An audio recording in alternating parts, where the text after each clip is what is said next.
ನಿಮ್ಮ ಹಳೆಯ ಚಿನ್ನದ ಒಡವೆನ ಅಧಿಕ ಬೆಲೆಗೆ ಮಾರಬೇಕೆ? ಆಟಿಕಾಗೆ ಕಾಲ್ ಮಾಡಿ 8880 ಅಟ್ಟಿಕಾ ಗೋಲ್ಡ್ ಕಂಪನಿ.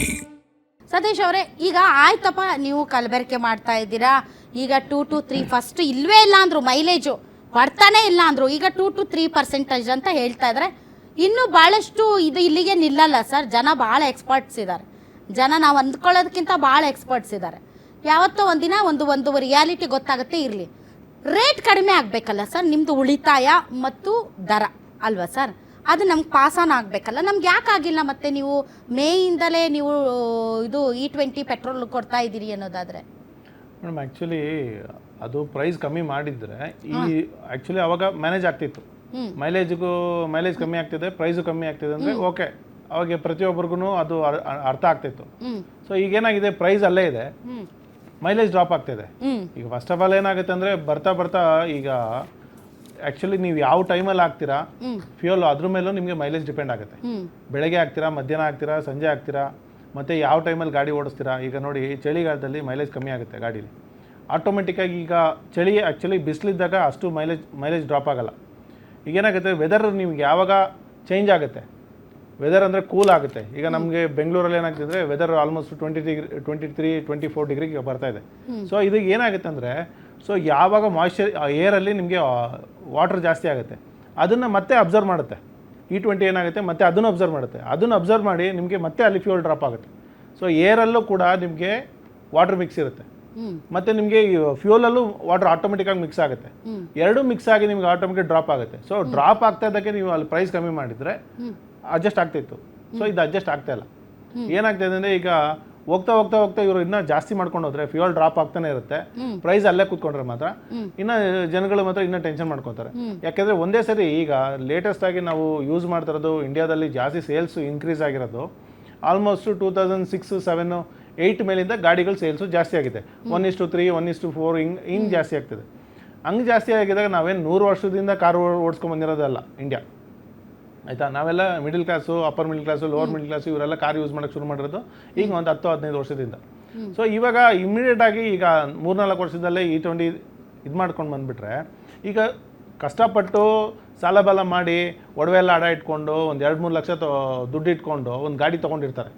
ಇಮಿಡಿಯೇಟಾಗಿ ಈ ಥರ ಫ್ಯೂಲ್ ಹಾಕಿದಾಗ ಅವ್ರಿಗೆ ಇಂಜಿನ್ ಪ್ರಾಬ್ಲಮ್ ಬಂತು ಅಂದರೆ ಅವ್ರು ಏನು ಮಾಡ್ತಾರೆ? ಆಯ್ತು ಸರ್, ಮಾರೋಣ ಅಂತ ಇಟ್ಕೊಳ್ಳಿ, ಯಾರು ತಗೋತಾರೆ? ಇದು ಅದೊಂದು ಪ್ರಶ್ನೆ. ಯಾರು ತಗೋತಾರೆ ಸರ್? ಆಯ್ತು, ಇವ್ರು ಒಳ್ಳೆ ರೇಟ್ ಕೊಡಿಸ್ತಾರ ಗಡ್ಕರಿ ಅವರು. ಈಗ ಆಯ್ತಪ್ಪ, ಈಗ E20ಗೆ ಇದು ಪೂರಕವಾಗಿಲ್ಲ, ಹೊಂದಾಣಿಕೆ ಆಗಲ್ಲ ವೆಹಿಕಲ್ ಅಂತಂದ್ರೆ ಯಾರು ಮೂಸ್ ನೋಡಲ್ಲ. ಗುಜ್ರಿಗೆ ಹಾಕಿದ್ರೆ ಹೊಟ್ಟೆ ಉರಿಯಲ್ಲ ಸರ್. ಆಮೇಲೆ ಇಂಡಿಯನ್ಸ್ ಹೆಂಗೆ ಅಂದ್ರೆ ಸರ್, ಲಕ್ಷ್ಮಿ ತರ ನೋಡ್ಕೋತಾರೆ ವೆಹಿಕಲ್ಸ್ನ. ಅಟ್ಲೀಸ್ಟ್ 15 ವರ್ಷ ಆದ್ರೂ ಓಡಿಸ್ಬೇಕು ಮೇಡಮ್. ಈಗ ಫಳ ಅಂತ ಹೊಳಿತಿರ್ಬೇಕು. ಅಲ್ಲ, ಈಗ ಇನ್ನೊಂದಾಗಿದೆ, ಮನೆ ಮುಂದೆ ಗಾಡಿ ನಿಲ್ಸ್ಕೊಳಗಿಲ್ಲ. ಯಾಕಂದ್ರೆ ಈಗ ಒಂದು 2 ಲಕ್ಷ ಕೊಟ್ಟು ಒಂದು ಗಾಡಿ ತಗೊಳ್ತಾರೆ ಅನ್ಕೊಳ್ಳಿ, ಅವರು ಮನೆ ಮುಂದೆ ನಿಲ್ಸ್ಕೋಬಹುದು. ಆದ್ರೆ ಜಾಸ್ತಿ ಸರಿ ನಿಲ್ಸ್ಕೊಳ್ಳೋದು, ರಿಪೇರಿ ಆಗಿದೆ, ರಿಪೇರಿ ಮಾಡಕ್ ದುಡ್ಡಿಲ್ಲ ಅಂತಂದ್ರೆ ಇವಾಗ ಗೌರ್ಮೆಂಟ್ ಏನ್ ರೂಲ್ಸ್ ಮಾಡಿದೆ, ಸ್ಟೇಟ್ ಗೌರ್ಮೆಂಟ್, ಅದನ್ನ ಎತ್ತಾಕೊಂಡು ಹೋಗಿ ಸ್ಕ್ರಾಪ್ ಹಾಕಿ, ಆಯ್ತಾ.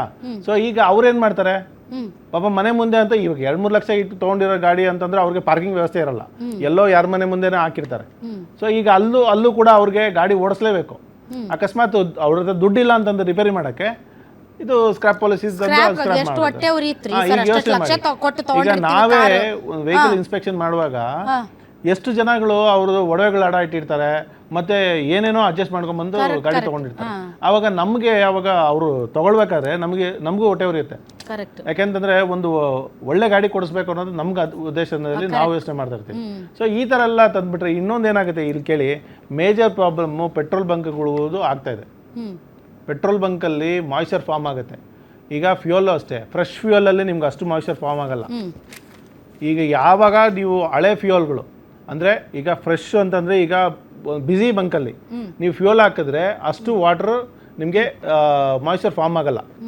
ನೀವು ಸ್ವಲ್ಪ ಹಳೆ ಬಂಕ್ ಅಂದರೆ ಯೂಸ್ ಆಗದಿರೋ ಫ್ಯೂಯಲ್ ಇರುತ್ತೆ ಕೆಲವು ಬಂಕ್ಗಳಲ್ಲಿ, 1 ವಾರ 15 ದಿವಸ ಆದರೂ ಆ ಫ್ಯೂಯಲ್ ಖರ್ಚಾಗಿರಲ್ಲ, ಅದರಲ್ಲಿ ಜಾಸ್ತಿ ಮಾಯ್ಶ್ಚರ್ ಇರುತ್ತೆ. ಇದೇ ವಿಚಾರಕ್ಕೆ ಇತ್ತೀಚೆಗೆ ಮಧುಸೂದನ್ ಅವರೇ, ಭೂತಾನ್ ವಿಚಾರ ಸಿಕ್ಕಾಪಟ್ಟೆ ಸುದ್ದಿ ಆಗ್ತಾ ಇದೆ. ಯಾಕೆಂದ್ರೆ ಭೂತಾನ್ ನಮ್ಮ ನೆರೆಯ ರಾಷ್ಟ್ರ, ನಮ್ಮಿಂದನೇ ಅದು ಪೆಟ್ರೋಲ್ ಅನ್ನ ಖರೀದಿ ಮಾಡುತ್ತೆ. ಇತ್ತೀಚೆಗೇನೋ ಅಲ್ಲಿನ ಒಂದು ಲೋಕಲ್ ಭೂತಾನೀಸ್ ಪೇಪರ್ ಅಲ್ಲಿ ನಾವು ಭಾರತದಿಂದ ಏನು ಪೆಟ್ರೋಲನ್ನು ಖರೀದಿ ಮಾಡ್ತಾ ಇದ್ದೀವಿ, ನಾರ್ಮಲ್ ಪೆಟ್ರೋಲ್ ಆದರೆ ಕೊಡ್ರಿ, ನೀವು E20 ಪೆಟ್ರೋಲ್ ಆದರೆ ನಮಗೆ ಬೇಡ ಅಂತ ಹೇಳಿದೆ ಅನ್ನೋದು ತುಂಬ ದೊಡ್ಡ ವಿಷಯ ಆಯಿತು. ಆಗ ಇಲ್ಲಿಯ ಜನ ಫಸ್ಟ್ ಆಫ್ ಆಲ್ ಈ ಎಥೆನಾಲಿಂದ ಬೆಂಕಿ ಉಂಡೆ ಆಗಿದ್ರು, ಮತ್ತೆ ಎಥೆನಾಲ್ ಸುರಿದಂಗೆ ಆಯಿತು.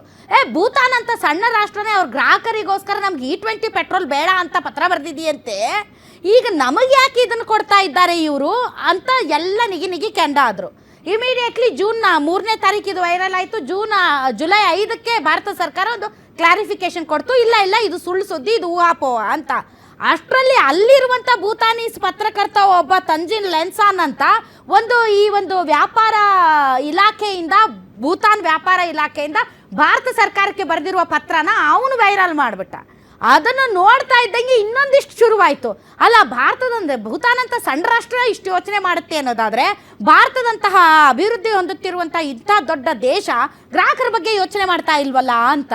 ಕೊನೆಗೆ ಏನು ಫ್ಯಾಕ್ಟ್ ಅಂತಂದರೆ, ಯಾಕ್ರಿ ಭೂತಾನ್ ಅವರೇ ನೀವು ಬೇಡ ಅಂದರೆ ನಮ್ಮ ಪೆಟ್ರೋಲ್ನ ಅಂದರೆ, ನೋಡಿ ನಮ್ಮ ಟ್ಯಾಂಕ್ಗಳೆಲ್ಲವೂ ಕೂಡ ಹಳೇದಾಗ್ಬಿಟ್ಟಿದೆ, ಇದರಲ್ಲಿ ಸೋರಿಕೆ ಅಪಾಯ ಬೇರೆ ಇದೆ, ಮತ್ತು ನಮ್ಮಲ್ಲಿ ತೇವಾಂಶ ಇರುವಂಥ ಗುಡ್ಡಗಾಡು ಪ್ರದೇಶ, ಕಣಿವೆ ಪ್ರದೇಶ, ಆದ್ದರಿಂದ ಇಲ್ಲಿ ಎಥನಾಲ್ ಬೇರೆ ಈ ಒಂದು ಗಾಳಿಯಲ್ಲಿರುವಂಥ ತೇವಾಂಶವನ್ನು ಹೀರ್ಕೊಳ್ಳೋದ್ರಿಂದ ನಮಗಿದು ತೊಂದರೆ ಆಗ್ಬೋದು. ಹೀಗಾಗಿ ಫಸ್ಟ್ ನಮ್ಮ ಟ್ಯಾಂಕ್ಗಳನ್ನು ಸರಿ ಮಾಡ್ಕೊತೀವಿ, ಆಮೇಲೆ ನಿಮ್ಮ ಹತ್ರ E20 ತಗೊಳ್ತೀವಿ ಅಂತ.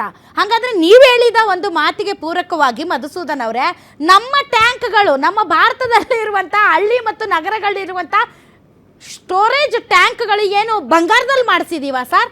ನಮ್ಮಲ್ಲೂ ಉಪ್ಪು ಚಳಿಗಾಲದಲ್ಲಿ ಮಳೆಗಾಲದಲ್ಲಿ ಫುಲ್ ತೇವಾಂಶ ಆಗ್ಬಿಡುತ್ತಲ್ಲ ಸರ್, ಇನ್ನೇನು ಎಥನಾಲ್ ತೇವಾಂಶ ಆಗಲ್ವಾ ಸರ್? ಇದು ಹೇಳಿ ಸರ್. ಖಂಡಿತ ಮೇಡಮ್, ಅದೇ ಮುಖ್ಯವಾಗಿ ನಾವು ಏನು ರಿಸರ್ಚ್ ಮಾಡದೆ ಮುಂದುವರಿತಾ ಇದೀವಿ, ಅದರಿಂದಾನೇ ದೊಡ್ಡ ಇಶ್ಯೂ ಆಗಿರೋದು. ಆಮೇಲೆ ಇದು ಏನದು ಇನೋವಾ ಹೈ ಕ್ರಾಸ್ ಅವರು ಮಾತಾಡಿದ್ರಲ್ಲ, ಅದ್ರ ವಿಚಾರದಲ್ಲಿ ಏನ್ ಹೇಳೋದಂದ್ರೆ, ಅಲ್ಲಿ ಎಥನಾಲ್ ಅಲ್ಲಿ ಕಸ ಬೇರೆ ಬಂದಿದೆ, ಅದರಲ್ಲಿ ಅವ್ರು ಹೇಳ್ತಿದ್ರಲ್ಲಿ ತೋರಿಸ್ತಾ ಆಗ್ತಾ ಇದೆ. ಅಲ್ಲಿ ಎಥನಾಲ್ ಫ್ಯಾಕ್ಟ್ರಿ ಏನು ಅವ್ರು ತಗೊಂಡ್ ಬಂದಿದ್ದಾರೆ, ಅಲ್ಲಿ QC ಆಗಿದೆಯೋ ಇಲ್ವೋ ಗೊತ್ತಿಲ್ಲ, ಕ್ವಾಲಿಟಿ ಕಂಟ್ರೋಲ್ ಕರೆಕ್ಟ್ ಆಗ್ತಾ ಇದೆಯೋ ಇಲ್ವೋ ಗೊತ್ತಿಲ್ಲ. ಈಗಿಲ್ಲಿರೋ ಬಂಕ್ಗಳಲ್ಲಿ ಇಂಡಿಯನ್ ಆಯಿಲ್, ಭಾರತ್ ಪೆಟ್ರೋಲಿಯಂ, ಇಲ್ಲೆಲ್ಲ ಏನಾಗುತ್ತೆ ಅಂದ್ರೆ ಅವ್ರು ಕ್ವಾಲಿಟಿ ಕಂಟ್ರೋಲ್ ಮಾಡೋ ಅಷ್ಟು ಕೇಪಬಿಲಿಟಿ ಇದೆ. ಎಥನಾಲ್ ಎಲ್ಲೋ ತಗೊಂಡ್ ಬರ್ತಾ ಇದಾರಲ್ಲ, ಅಲ್ಲಿ ಕ್ವಾಲಿಟಿ ಕಂಟ್ರೋಲ್ ಕೇಪಬಿಲಿಟಿ ಇಲ್ಲದೆ ಇರ್ಬೋದು, ಅದರಿಂದ ಆ ತರ ತೊಂದರೆಗಳು ಬಂದಿದೆ. ಖಂಡಿತ ಹೇಳ್ಬೇಕಂದ್ರೆ ಇದು ಇನ್ನೂ ಒಂದು 4-5 ವರ್ಷ ನಾವು ಇದಕ್ಕೆ ಕೈ ಹಾಕದೆ ಸಾಕಷ್ಟು ರಿಸರ್ಚ್ ಮಾಡಿ, ಆಮೇಲೆ ಪ್ರತಿ ಗಾಡಿಗಳು ಅದರಲ್ಲಿ ಓಡಿಸಿ, ಆಮೇಲೆ ನೀವು ಹೇಳ್ತಾ ಇರೋ ಹಾಗೆ ಪೆಟ್ರೋಲ್ ಟ್ಯಾಂಕ್ಗಳಲ್ಲಿ ಆ ರಬ್ಬರ್ ಫಾರ್ಮೇಶನ್ ಅಲ್ಲಿ ಎಫೆಕ್ಟ್ ಆಗುತ್ತೆ. ಅದಲ್ಲದೆ ಬೇಕಾದಷ್ಟು ಪಾಲಿಸಿ ಡಿಸಿಷನ್ಸ್ ತಗೋಬೇಕು. ಈ ಸತೀಶ್ ಅವ್ರು ಹೇಳಿದ್ರು ಒಂದು 5 ಕಿಲೋಮೀಟರ್ ಅಷ್ಟು ವ್ಯತ್ಯಾಸ ಅಂತ, 5 to 10% ಹೇಳ್ತಾ ಇರೋದು ಎಲ್ರು. 10% ಪೆಟ್ರೋಲ್ ರೇಟ್ ಕಡಿಮೆ ಮಾಡಿ. ಆಯ್ತಪ್ಪ, ಆಯ್ತು, ಬೇರೆ ವಿಧಿ ಇಲ್ಲ, ಆಯ್ತು, ಯುದ್ಧ ಬೇರೆ ಮತ್ತೆ ಆರಂಭ ಆಗಿದೆ, ವಿಧಿ ಇಲ್ಲ, ಆಯ್ತು, ನಾವು ಹೆಂಗೋ ಮೂವ್ ಫಾರ್ವರ್ಡ್ ಆಗಬೇಕು, ಆಯ್ತು, ರೇಟ್ ಕಡಿಮೆ ಮಾಡಿ, ಮತ್ತೆ ಹೋಗಿ ಹಾಕಿಸ್ಕೋಬೇಕಲ್ಲ. ಹೌದು, ಕರೆಕ್ಟು. 10% ಅಂದ್ರೆ ನಿಮ್ಗೆ 4-5 ಕಿಲೋಮೀಟರ್, ಕಾರಲ್ಲಿ 15 ಕಿಲೋಮೀಟರ್ ಬರುತ್ತೆ, 4-5 ಕಿಲೋಮೀಟರ್ ಕಮ್ಮಿ ಆಗ್ಬಿಡುತ್ತೆ. ಆವಾಗ ನಾವು 2 ಸಲ ಹೋಗ್ಬೇಕಾಗತ್ತೆ.